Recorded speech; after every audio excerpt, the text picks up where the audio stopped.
And okay, you have a small but very interested audience here. And as always, if anyone has questions or comments, you're free to post them in the chat. But especially since we are a small group, I encourage you to use the hand raise function at the end of the talk. And so we can actually communicate directly. It's my pleasure to welcome Dr. Philip Howard and to give him a brief introduction. He's a professor in the Department of Community Sustainability at Michigan State, where he teaches courses in community, food, and agriculture, as well as research methods. And his research is on the food system, which he defines as all the steps required to produce food and get it to our plates, from farming and processing to distribution and consumption. So obviously there's something of interest to everyone here. His work tracks and analyzes changes in those systems, and especially their impacts at the community level. Among the concerns of his research are the causes and effects of consolidation of ownership in food systems, and including the rapidly growing influence of an interest in eco-labeling and organics. And a concern for environmental and social justice pervades his work. He gives special attention to inequalities in food environments and the changing roles of small and medium-sized farmers. Phil's going to talk to us today about the convergence of global protein industries with implications for sustainability and resilience. So welcome, Dr. Howard. Yeah, thanks so much. And thank you all for being here. So as you know, many of the world's largest firms are getting bigger, such as leading technology firms, banks, airlines, but also food firms. And these are some of the world's largest firms that focus on processing of meat, dairy, seafood, and livestock feed. And the size of the squares are proportional to sales. So a few examples include the Switzerland headquartered firm Nestle, which is a dairy processor, Tyson, the American meat processor, and JBS, a Brazilian meat processor. And as these firms grow, the boundaries between these previously separate industries are becoming blurrier as they're shifting to alternatives to their products as an umbrella for further expansion. So for example, the American firm Cargill has long been involved in both meat processing and animal feed processing. But many of these firms, including seafood processors, are now investing in these emerging categories that are given the shorthand of protein. And some are already commercialized and growing rapidly, while others, like lab-grown meat, are not yet widely commercialized, but attracting much more funding. So for the next few minutes, I'll describe trends of the convergence of formerly distinct industries under this broader umbrella of protein, and discuss their implications for sustainability and resilience, such as the potential for more supply disruptions like we observed in the wake of COVID-19 outbreaks in processing plants in recent years. Now, this emphasis, or really overemphasis on protein, is really interesting because it's very reductionist. Livestock, for example, have many functions, not just food, but also traction, wool or other fibers, leather, fertilizer, and so on. However, livestock are frequently reduced to meat.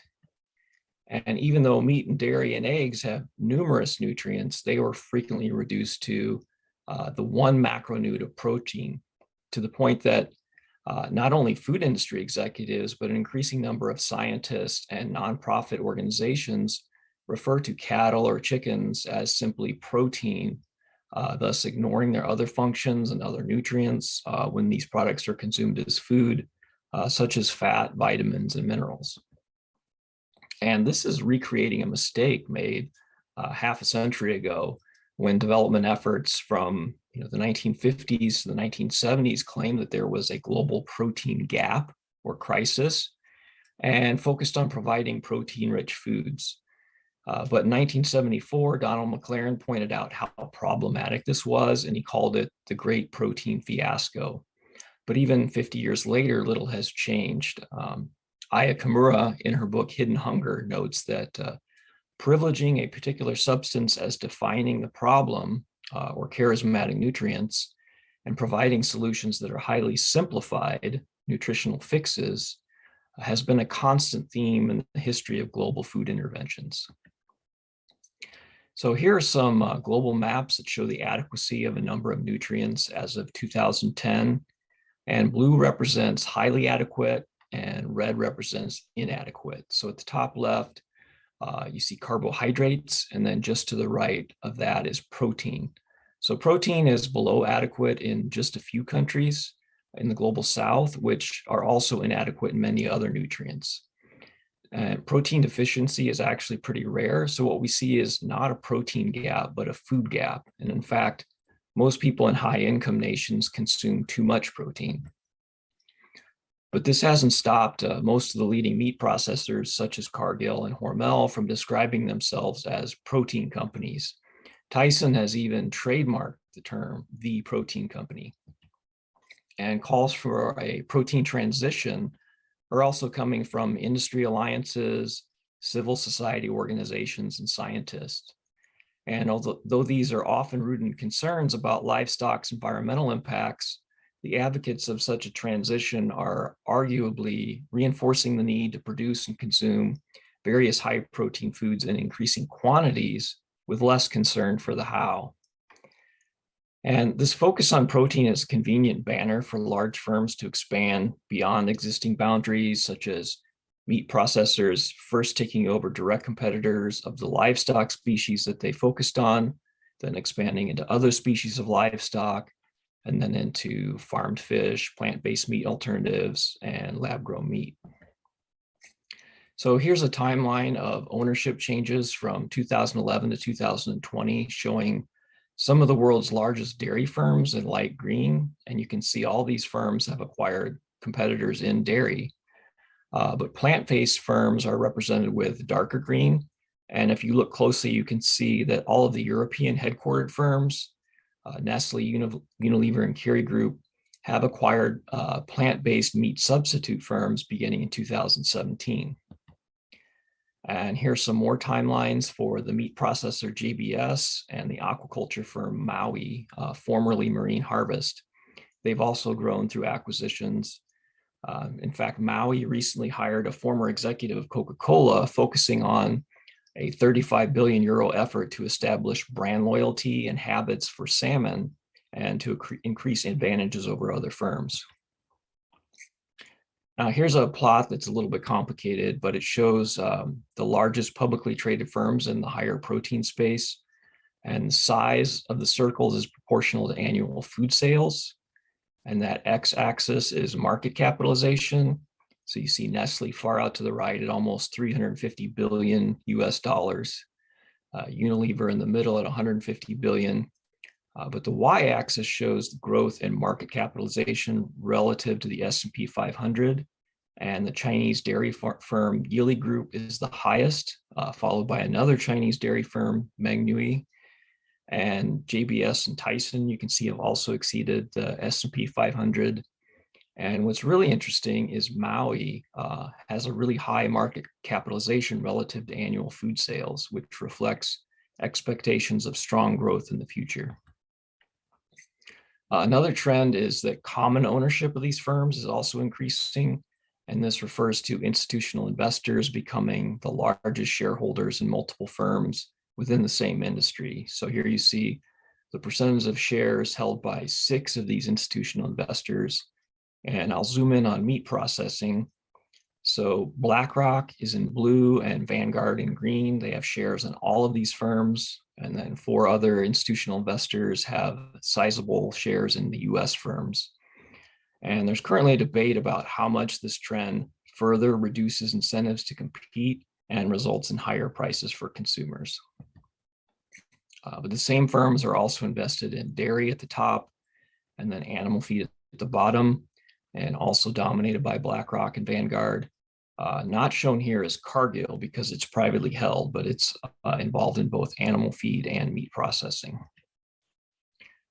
And there are a number of startup firms developing technologies for lab-grown or cellular meat and fish, as well as other animal source foods. So early investors include some governments, so those gray squares at the bottom, as well as a number of prominent billionaires whose names are in the middle.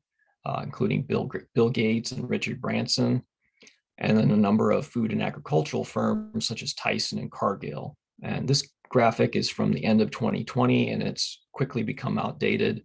So here's a more recent version focusing only on the food firms, and it shows that Thai Union, Brazil Foods, and JBS have since invested, even though some analysts are skeptical that this industry will ever overcome the significant technical barriers to become commercially viable. And here's another graphic showing the size of investments with billions of dollars flowing to the top 10 lab-grown meat, fish, dairy, and egg firms. And those flags represent the headquarters. So you can see 6 are in the US, 2 in Israel, and 2 in the Netherlands.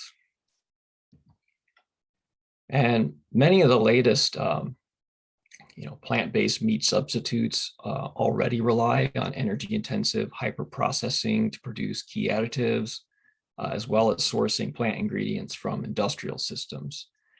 Some of their claimed sustainability advantages are based on limited data and simplistic assumptions, which don't take into account differing production systems for crops.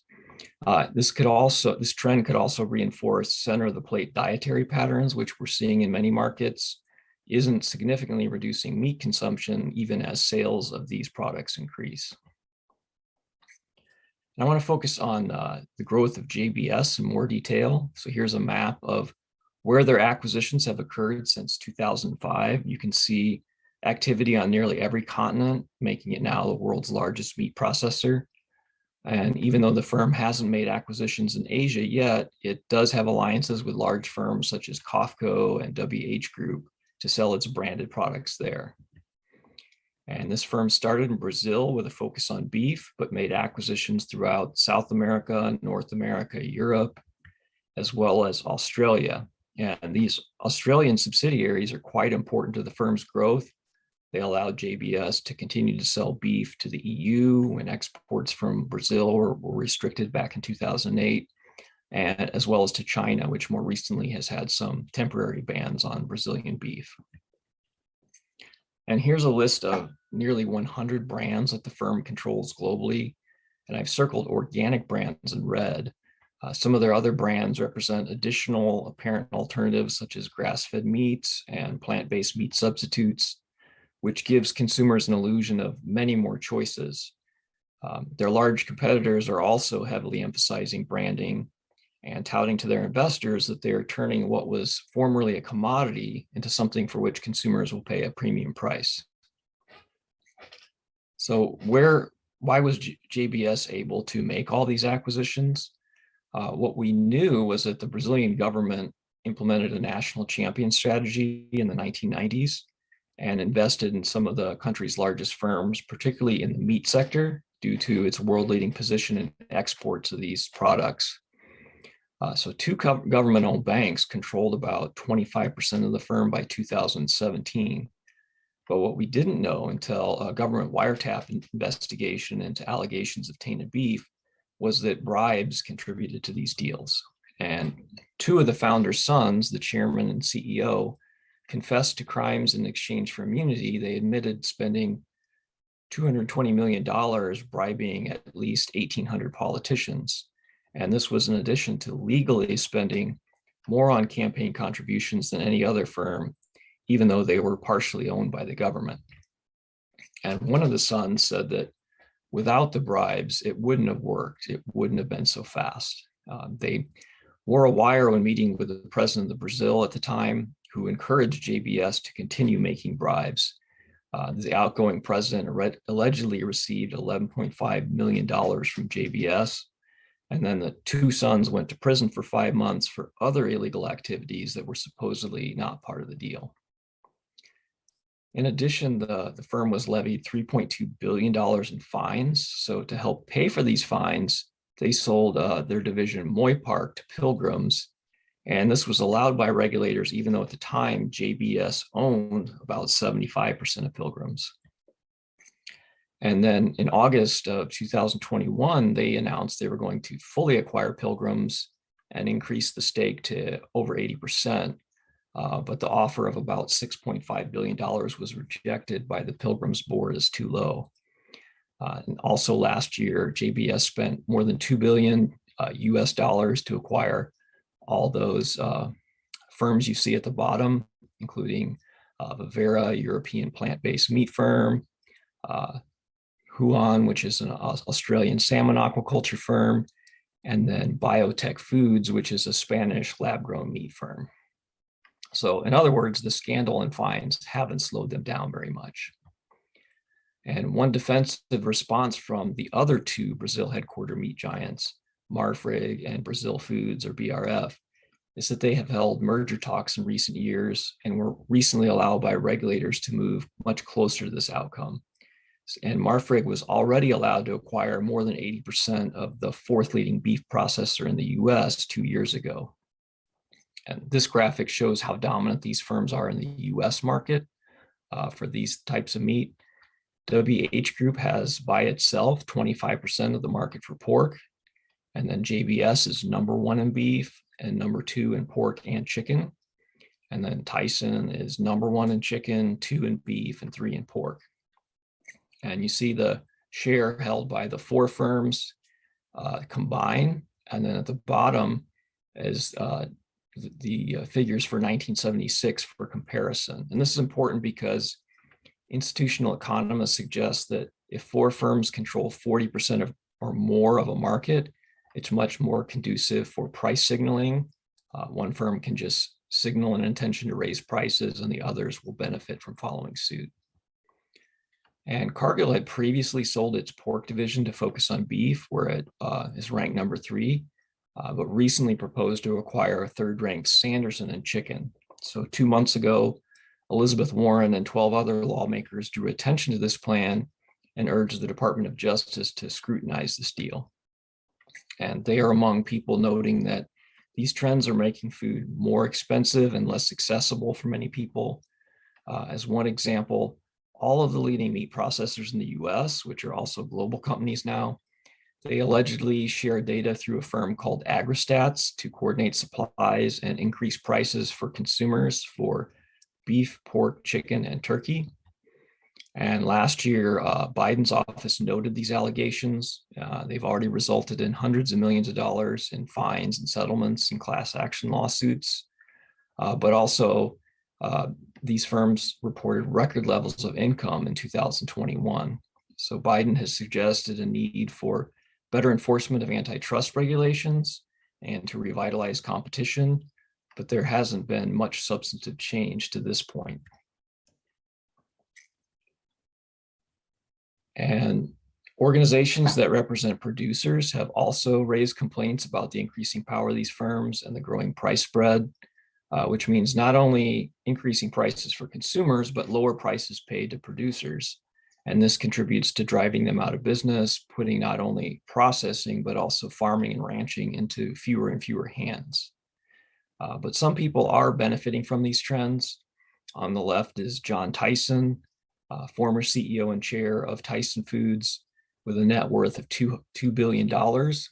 He took out a full-page ad in the New York Times and other papers 2 years ago, suggesting that his industry be subject to less regulation after COVID swept through their processing plants. And the rationale was that the firm was feeding America. But he received a lot of criticism because at that time, the firm was reporting record meat exports to China. And then the WH Group CEO on the right, he was already a billionaire when he collected $291 million in compensation in 2017. And many analysts noted that was more than the CEOs of Apple, of Facebook, Tesla, or Goldman Sachs. And then for JBS, the founder and 5 of his children are all billionaires, even the 2 that went to prison. So this trend has also reduced organizational diversity and concentrated decision-making in fewer hands. And it's concentrated supply chains. So for example, over half the pork in the US is from just 3 states, North Carolina, Iowa, and Minnesota. And this model is being applied and accelerated in other parts of the world, such as China, which is increasing density and intensifying production for pigs, pictured here, as well as chickens. And here's another example of concentrating production in salmon aquaculture and offshore operations in Norway, which may increase the risk of overuse of antibiotics, could lead to fish escapes, pollution, and habitat destruction. And these trends have contributed to less genetic diversity for livestock and fish and crops, and more vulnerability to epidemics. For example, just in the last decade, those livestock diseases listed at the top have resulted in the deaths of hundreds of millions of pigs and chickens, which have also disrupted supply chains for these firms. And all of these firms increasingly rely on production models with high genetic uniformity and more centralization, more connections globally, which makes the spread of diseases even more likely. So to recap the implications of the convergence of dominant firms under the banner of protein, they include potentially higher prices for consumers across multiple food types, which may lead to food insecurity. They include lower payments to producers, which can lead to the loss of farms, particularly smaller and medium scale farms, potentially greater ecological impacts, pollution, resource depletion, climate change, and loss of diversity, as well as less resilience and more vulnerability to disruption. So I'll conclude by asking, what can we do about these trends and their negative impacts? Well, we're going to need many, many approaches, as well as the involvement of many more people. But I'll make just a few broad suggestions, which are to reject the reductionist emphasis on protein and to look at food from a food systems perspective, and to reinvigorate antitrust enforcement, which has been dramatically weakened since the 1980s, not only in the US, but around the world, and to support alternatives to dominant firms. In particular, it will be very challenging to prevent them from being co-opted. So wherever possible, barriers to large firms need to be built into these efforts from the beginning. Thank you. Well, thank you very much. Fascinating and somewhat horrifying presentation, I have to say. Any questions or comments for Dr. Howard? Please go ahead if anyone has anything to ask. Well, I'd be happy to. I'm sorry, go ahead. To ask a quick question Yeah, here. Kevin. I was just wondering, so there's the antitrust side of things, and that makes a lot of sense to me. And actually, I think one interesting question is what drives the government to not use antitrust in some periods and not others? So that's a bit of a side question. The other side of the equation is, are there just very serious economies of scale and barriers to entry, which make it hard for competitors to arise? Because that, the one side of the equation is, oh, things keep getting more concentrated because the existing players just acquire everyone else. But the other side of it is, so wouldn't it be really profitable for someone to start a food distribution company and to disrupt and maybe force these companies to buy them out? Like, it seems like there should be entrants, but there just aren't. Yeah, so the first question, there's a tendency for governments to be more willing to listen to the bigger players. So even though antitrust laws, there are debates about how effective they were from the beginning, they quickly became kind of technocratic. The momentum of the populist movement in the late 1800s gave way to the progressive movement. So when the implementation of antitrust laws, some of them, even from the beginning, tended to help larger firms and to help, maintain barriers to entry to smaller firms. Some industries less so, like supermarkets in the US. A&P, the Great Atlantic Pacific Tea Company, was the Walmart of its day in the 1920s. And so the Robinson-Patman Act really slowed their growth and allowed for more competition in groceries. And so you had, until Walmart started just absolutely flouting the Robinson-Pacman Act, which prohibits price breaks based on volume, and they entered the grocery industry. Before that, the industry was very concentrated at metropolitan levels, but not nationally. But when Walmart very quickly became a national food retailer, all of these supermarket chains defensively merged and combined. So it's kind of a long, complicated story that's getting more attention now, which is that those original antitrust laws have been completely reinterpreted, and a very, very strong focus on consumer efficiency, but without ever looking to see if consumer welfare actually results from the supposed efficiencies of the larger firms. So some of these efficiencies that create barriers to entry are a result of the political economic system that creates just incredible advantages for these firms. There are also regulations like food safety regulations that make it very difficult for smaller firms to enter an industry like meat processing. So it's a big, complicated issue, and there are a lot of reasons for it. So antitrust law is really just one piece of that, because these firms have become very politically powerful, and they've steered a number of other regulations in their favor, and just breaking up these big firms without addressing this climate that creates so many advantages to them from the start. We would see, just like we did with airlines and with telecommunications, the government breaks them up, and then a decade or two later, they've all combined back together again. Looks like we have a comment or a question in the chat from Jeff Terry. Can you access that, Phil, or should I read it? Yeah. Is there anything unique here about protein? Not necessarily. Yeah, this is something that's going on in nearly every sector of the economy. So it's just that, what's interesting about, say, beef processing is it becomes so concentrated that there's really no room for these firms to get bigger.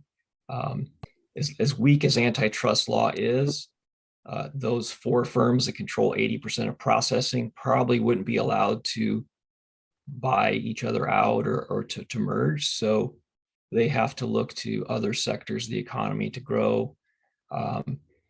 And yeah, basically what we're seeing is, unless there's some type of barrier to large firms entering, then the biggest firms are getting bigger. And we've seen Amazon, which has become so dominant in retailing, getting into the food industry, buying Whole Foods, and they're really changing supply chains as a result of that. They're having, they've had discussions with grass-fed beef producers in the U.S. with the idea of,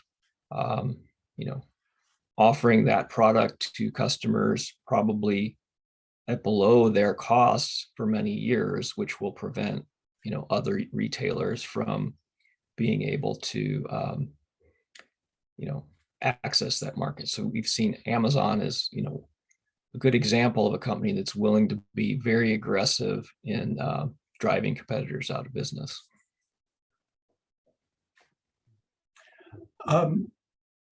Let's see, it looks like there's a new message. Yeah. Yeah, how do they know the difference between natural grown and lab grown? Well, there are debates right now, because lab grown meat can only be purchased in Singapore right now. And that's the only place where it's legally approved and offered for sale, and it's very expensive. So consumers there know that the chicken nuggets that they are buying are from a cultured process. But livestock producers are really lobbying for, if and when lab-grown meat is commercialized, that it be clearly labeled and distinguished for consumers. And in fact, some of these livestock organizations are actually demanding that any terms that are commonly applied to animal source foods not be put on plant-based foods. So the word burger shouldn't be on plant-based burgers or bean burgers, things like that, which I'm not sure they're getting a lot of traction on that. I think they've lost most of those efforts, trying to, lobby for legislation at state levels. And I think most consumers are very aware that a plant-based product, even if it has the word milk or something like that, is not actually an animal source food. And they're even those are typically more expensive than the animal sourced product that it's replacing. So, but this is going to be something we're going to see a lot of battles about is what terms are allowed and not allowed, and how consumers can be sure that they are, these products are clearly identified. If I could ask a question here, because I mean, the size and the role of JBS, as you described it, is really quite compelling. And of course, when I think of Brazil and cattle ranching, I think of deforestation almost immediately. And as you've been describing it, it really sort of sounds like more environmentally friendly forms of raising beef protein, grass-fed, free-range, non-GM. All of those appeals are being structured as divisions of these major conglomerates. It sounds like an almost structural level form of greenwashing that that kind of leverages the growing consumer demand for more environmentally sustainable protein in ways that just increase the profitability of the companies that make most of their profits the other way, essentially. Is that a fair characterization? Yeah. And one of the concerns is that, they're investing in organic and other alternatives, but not in a meaningful way. So, I don't know specifically about JBS, but other firms have gone behind the scenes to try and weaken organic standards in ways that are more favorable to them, allow them to reduce their costs, which is not something that consumers buying organic want. Also, with no indication of the parent company, consumers are buying organic or grass-fed and thinking they're supporting a very alternative system when they're actually putting money in the hands of JBS, which allows them to keep growing. And they are constantly claiming they don't want to source beef that has resulted from deforestation of the Amazon, but they're constantly being caught doing exactly that. And they say, it's very challenging for them to keep up with the cattle laundering that's occurring. The cattle change hands several times before it gets to them, but a lot of nonprofits say they could be doing much more, and they really don't have the commitment to sustainability that some of these more values-based firms have, because once the firm decides their goal is to grow and become what they are, the biggest meat processor in the world, that's the value that drives all their decisions. So I think one of the challenges is related to the last question, is to help consumers become aware of who they're actually supporting, because it's very difficult to identify from a product label or even going to the website for that brand. Thanks. Looks like there's another comment in the chat. Yeah, the just-in-time delivery system for beef processing. Yeah, it's something that became so evident with COVID affecting the processing plants, with so much of the U.S. supply going through these just massive plants. Just one plant may be up to 5% of the U.S. supply for a particular meat, and so we saw those shortages. And yeah, you mentioned that some states are trying to change local laws to support local processing. I mentioned that those food safety regulations are a very difficult barrier. There's also some effort in the Biden administration through the USDA is making a lot of funding available to bring back some of that mid-scale infrastructure to have more processing plants, because it not only affected consumers, but many farmers and ranchers, when those plants shut down due to worker illnesses, they had no place to sell their livestock, and they couldn't afford to keep feeding these livestock that were, getting ready to go to processing. So many farmers made the difficult decision to euthanize their pigs or whatever livestock they simply could not get into the processing plants. And it was very upsetting for many farmers. It resulted in a lot of waste when you think about all the feed that was grown and fed to those animals. Yeah, it's encouraging to see a recognition of this, but it's actually going to take a long time to bring that infrastructure back. Okay.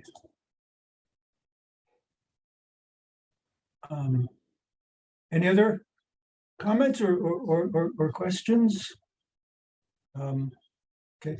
One thing that struck me also when you were in one of the early slides when you were talking about ownership of firms and the involvement of institutional investors, and some of the ones that was listed really sort of illustrate to me how sticky a web this is.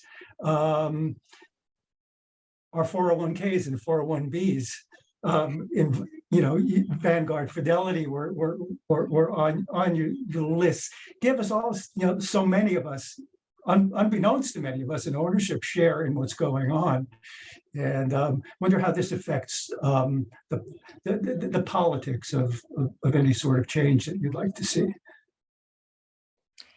Yeah. Yeah, like I mentioned, there's a debate about, there are some economists who suggest that there are less incentives to compete. So this common ownership in the airlines is resulting in higher ticket prices. The same thing in the seed industry. There are some models that estimate that just the concentration of that industry resulted in higher seed prices for farmers, but the common ownership may have boosted prices even more.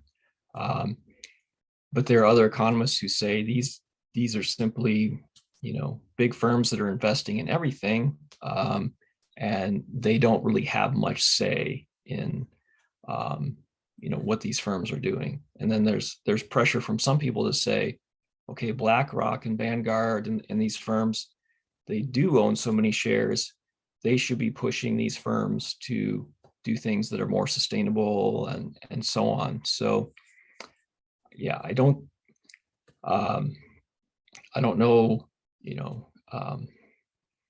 if the U.S. government is going to do anything to address this, rapidly growing common ownership issue.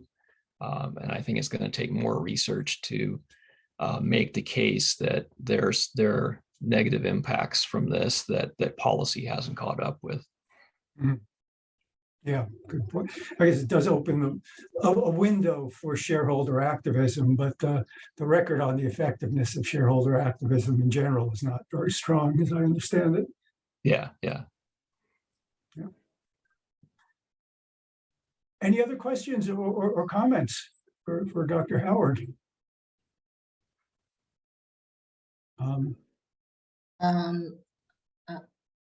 Thank you for your great presentation. So I'm wondering how you see the COVID could may have something change to the whole food systems in terms of supply chain. Yeah, it's changed so many things. I mean, particularly with people doing more home delivery. So you have these dark stores, grocery stores that are actually not open to the public, but there are people who, just go in and pick things off the shelf and then deliver them to people. You have these ghost kitchens, restaurants that are set up to do food delivery and are not restaurant spaces. but you also have people looking to support alternatives. So when those grocery shelves were bare, people sought out local farmers, and local farmers who had never sold directly consumers because they were selling to processors and distributors, figured out how to make those connections. So you saw a lot of innovation occurring. So I think it's, the question is, are those stronger local connections going to continue if those grocery shelves start to be full again, and it's more inconvenient to have to go to a local farm and pick up produce there. So the question is, are those connections going to continue to strengthen and grow because people are aware of the fragility of this highly centralized and just-in-time system, or is there going to be investment in that, or are we simply not going to learn that lesson fully, and it'll take a few more shocks before there's enough investment put into those things. Thank you. If I could follow up on that briefly, I mean, we are seeing in Chicago, for example, a growth in community gardens, in farmers markets. So the city government has taken a direct hand in encouraging and supporting that. Is that reaching a scale where it might be effective in making some inroads into the system? Yes and no. I mean, there's a potential to do a lot more local and regional food production, but a lot of what's occurring is still very tiny. So it's more symbolic. It's more proof of concept and raising awareness, because it's just going to have to be a much bigger shift to get to the point where there's resilience, and a big disruption won't cause the shortages like we saw last time. Mm-hmm. Yeah. Anyone else? Any concluding comments you'd like to leave us with? Tough question. Sorry, didn't mean to put you on the spot. Yeah, I mean, I think there's more and more awareness of the problems with antitrust. So I'm hopeful, but also trying not to be too hopeful, because we've seen, in previous administrations, a lot of talk about addressing these issues and not much action. There's been a little more action in this administration, particularly hiring people at the Federal Trade Commission, the Department of Justice, who are taking a more aggressive stance. But I think it's ultimately going to take a lot more people becoming aware of it and putting pressure on these regulatory agencies and on Congress to actually change the laws, because the courts have gone so far in the way they interpret those laws from the early 20th century that they don't have the original intent anymore. It's going to take a new set of laws to make real change. So the onus is really on Congress. Yeah. Yeah. Right. Thank you very much. This was fascinating. I'm glad that you left us on at least a cautiously optimistic note. I mean, it couldn't be a more important topic, and I learned a lot. So please, everyone, join me in thanking Dr. Howard very much for taking the time to enlighten us and engage us in a really interesting conversation on an important topic. And thanks to Hal again for organizing all of this. So you'll probably see thanks and applause popping up in the chat. That's our custom for the time and the effort involved. Thanks again, Phil. It was great. Yeah, thanks for all the great questions and comments. Okay.